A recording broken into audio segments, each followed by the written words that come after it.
नमस्कार, India TV digital में आपका स्वागत है। आपके साथ मैं हूं गौनिका अरोड़ा और आज हम द टॉप स्टोरी में लेकर आए हैं राम मंदिर चढ़ावे में जो गड़बड़ियां हुई उस पर विस्तार पूर्वक बात करेंगे। क्या क्या उसके पीछे की इनसाइड स्टोरी है और इसके साथ साथ क्या क्या इस पूरे मामले में अब तक का अपडेट है। राम मंदिर चढ़ावा चोरी मामले में सबसे पहले तो जो अपडेट है जिसपे जो गड़बड़ियां सामने आई हैं वो दरअसल ये गड़बड़ियां सबसे पहले तो रिकमेंडेशन पर तैनाती हुई। ये रिकमेंडेशन पर तैनाती हुई अनिल मिश्रा और चंपत राय के रिकमेंडेशंस पर।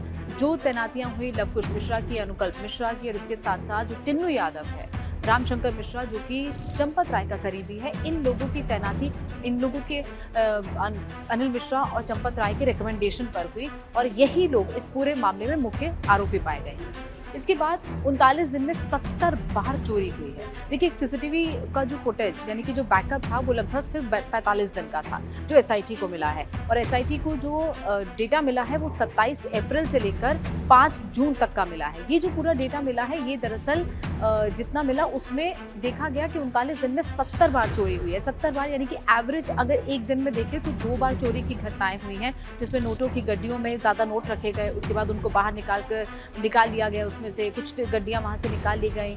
जो सोने चांदी के आभूषण है जिनकी रिसिप्ट नहीं दी गई थी उनको वहां से निकाल लिया गया। इसके अलावा चांदी की ईंटें, ये सारा सामान जो धीरे धीरे करके जो दान में आया था वो सारा दान किस तरीके से उसका घोटाला हुआ है उसकी सीसीटीवी फुटेज बाकायदा मिली है जो कि 70 बार चोरी दिखाता है। इसके अलावा पर्याप्त सीसीटीवी कवरेज नहीं था। एसआईटी की जो जांच रिपोर्ट आई है उस जांच रिपोर्ट पे ये सामने आया है कि प्रॉपर कवरेज यानी कि सीसीटीवी का जो मूवमेंट है, मान लीजिएगा कि एक हॉल है जिसमें कि नोटों की गिनती हो रही है, जितना भी राम मंदिर में चढ़ावा आता है उसकी जब भी नोटों की गिनती होती है वो एक हॉल में होती है जहाँ पर बाकायदा टेबल्स लगे रहते हैं, चेयर लगी रहती हैं और उसके अंदर जाने के लिए एक ड्रेस कोड होना चाहिए था। जो ड्रेस कोड पूरी तरीके से लागू नहीं किया गया। लोग अपना मोबाइल अंदर लेकर जा रहे थे, बाकायदा उनका जो भी कपड़े उन्होंने पहने हुए थे उसमें पॉकेट्स थी और ये सारी कमियां तो पाई ही गई। लेकिन उसके साथ साथ जो सीसीटीवी फुटेज यानी कि जो मॉनिटरिंग के लिए वहां पर सर्विलांस होना था वो नहीं था। सीसीटीवी प्रॉपर मूव नहीं कर रहा था, यानी कि हर जगह सीसीटीवी का कवरेज नहीं था, सिर्फ कुछ जगह पर केंद्रित था।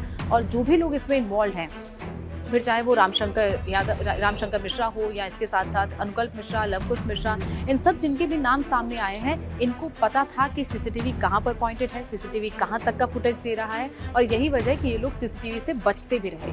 फिर 45 दिन से पुराना बैकअप नहीं था। जो बैकअप एसआईटी को अब तक मिला है वो सिर्फ और सिर्फ 45 दिन का मिला है, यानी कि अप्रैल से लेकर जून तक का बैकअप। उससे पहले का बैकअप 2024 जनवरी के महीने में राम मंदिर का जो पहला फेज है वो कंप्लीट हुआ था। पब्लिक ओपनिंग हो गई थी, लोग दर्शनों के लिए जाते थे। सोचिए, तब से चढ़ावा चढ़ता आ रहा है। उसके बाद जब नवंबर 2025 में सेकेंड फेज की ओपनिंग हुई तब से भी लेकर जो चढ़ावा चढ़ता आया उस सारे वक्त का सीसीटीवी का बैकअप ही नहीं है। ना तो बैकअप को किसी तरीके से स्टोर करके रखा गया और अगर बैकअप स्टोर ही नहीं है तो एसआईटी जांच कैसे करेगी। हालांकि टेक्निकली अगर एसआईटी मदद देगी टेक्निकल टीम की तो जाहिर तौर पर उसको रिट्रीव किया जा सकता है, लेकिन इसमें बहुत मुश्किल आने वाली है एसआईटी को आगे। और यही वजह है कि सिर्फ और सिर्फ ये जो 45 दिन का बैकअप है ये एक बहुत बड़ा अड़चन बन रहा है एसआईटी के आगे की जांच के लिए। 2022 से 2025 के बीच में जो इंटरनल ऑडिट हो रही थी, यानी कि मंदिर निर्माण से पहले भी और मंदिर निर्माण के बाद भी, इन 3 सालों के बीच में जितनी भी ऑडिट हुई हैं उसकी ऑडिट रिपोर्ट में कई कमियां पाई गई हैं। ये भी एसआईटी की जांच में सामने आया है और यही वजह है कि अब इन एसआईटी की जो ऑडिट रिपोर्ट्स हैं इनका पूरा अच्छी तरीके से इसकी जाँच की जा रही है। इसको लेकर पूछताछ भी इन सभी जो 8 आरोपी हैं उनसे की जाएगी। और इसके साथ साथ जो आंतरिक प्रणाली है, यानी कि जो इंटरनल जिस तरीके से पूरा प्रोसेस चल रहा था, जिस तरीके से इंटरनली ये पूरा ट्रस्ट काम कर रहा था, उसमें भी कई कमियां पाई गई हैं। सबसे बड़ी भूमिका इसमें चंपत राय की आ रही है। चंपत राय किस तरीके से इस पूरे ट्रस्ट के महासचिव रहे, लेकिन उनको ये जानकारी भी थी कि इस तरीके से मंदिर में घोटाला हो रहा है, मंदिर के पैसों में चोरी हो रही है, लेकिन उसके बावजूद कोई एक्शन नहीं लिया गया। क्योंकि चंपत राय खुद कुछ लोगों के घर पे एसआईटी की टीम को लेकर गए हैं, वहां से कुछ लोगों की अरेस्टिंग हुई है और इसके साथ साथ कैश भी बरामद हुआ है। अब तक 80 लाख रुपया कैश बरामद हो चुका है। अब हम आपको दिखाते हैं ये जो एफआईआर दर्ज हुई है, यानी कि ये जो पूरी एफआईआर इस पूरे मामले में कल दर्ज की गई है।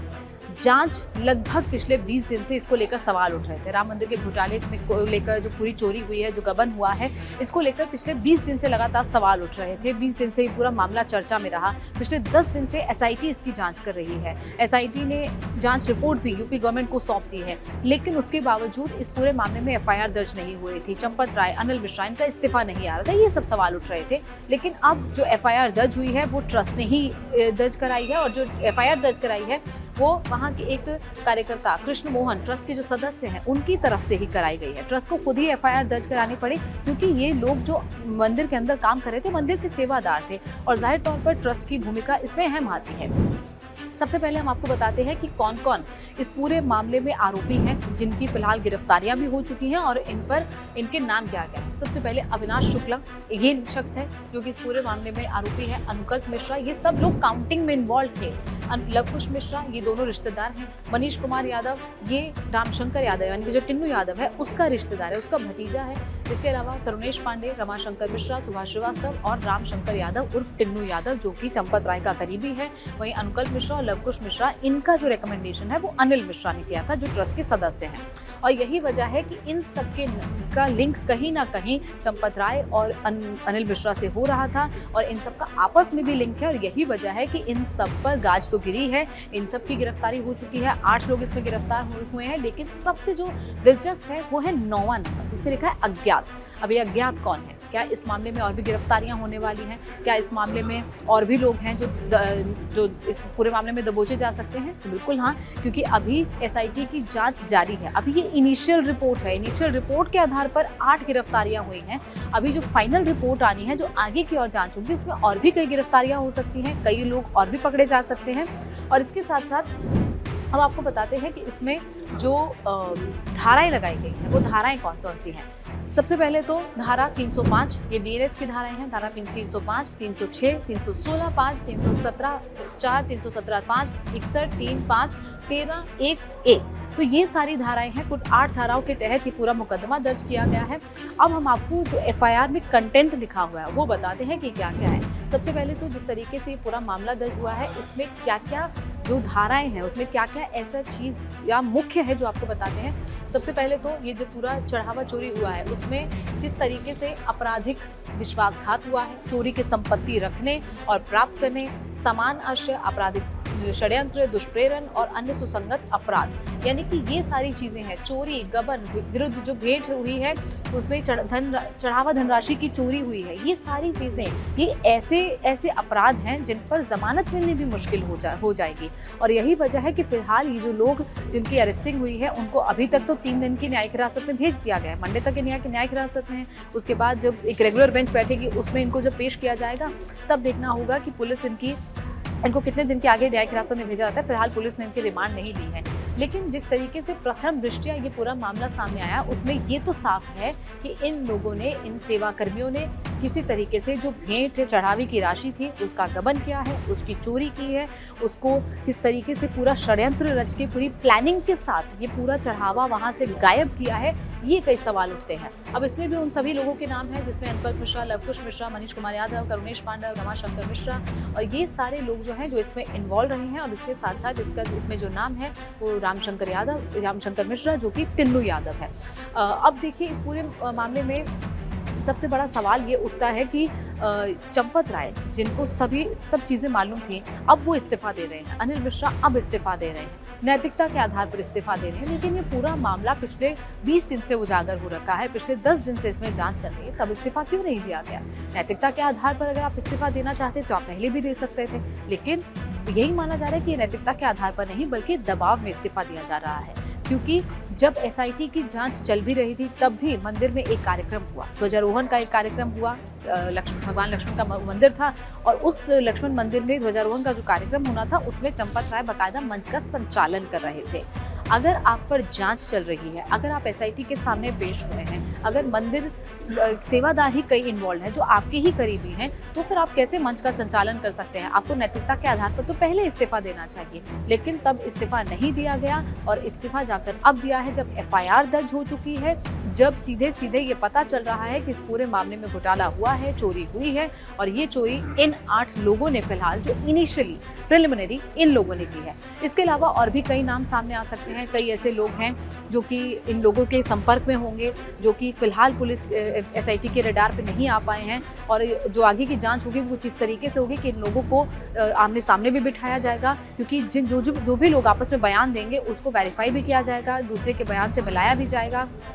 कोई अगर किसी और पर भी आरोप लगता है, किसी और का भी नाम लेता है, तो उस शख्स को भी पूछताछ के लिए बुलाया जाएगा। तो ये पूरी कड़ियां जोड़ते हुए एसआईटी इस पूरे मामले पर जांच करेगी।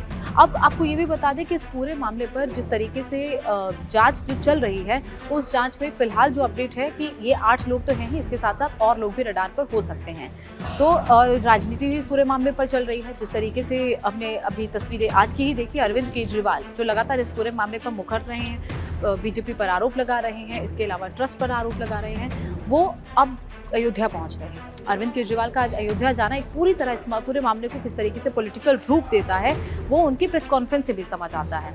अरविंद केजरीवाल वहां पर जाकर सीधे सीधे मुख्यमंत्री योगी आदित्यनाथ पर आरोप लगाते हैं, चंपत राय पर आरोप लगाते हैं। चंपत राय का नाम बार बार वो ले रहे हैं और ये भी कह रहे हैं कि क्या योगी जी इनको बचाने की कोशिश कर रहे हैं, फिर कहते हैं कि योगी जी उनका साथ दे रहे हैं। तो ये सारे बयान अरविंद केजरीवाल की तरफ से दिए गए। रामलला के दर्शन करने गए, हनुमानगढ़ी दर्शन करने गए, और अखिलेश यादव तो इस पूरे मामले में आरोप लगा ही रहे हैं। इसके साथ साथ कुछ आरोप और पॉलिटिकल पार्टीज की तरफ से भी आ रहे हैं, जिसमें संजय राउत, शिवसेना, उद्धव गुट, उनका भी नाम सामने आ रहा है। उद्धव ठाकरे की तरफ से भी ये कहा गया था 1 करोड़ का चेक उनकी तरफ से भी दिया गया था, उसका भी जिक्र उन्होंने किया है। इसके साथ साथ जो चांदी की ईंटें दी गई थी, उसका जिक्र संजय राउत ने किया और पूरी जांच को स्पष्टता से उजागर करने की भी मांग की है।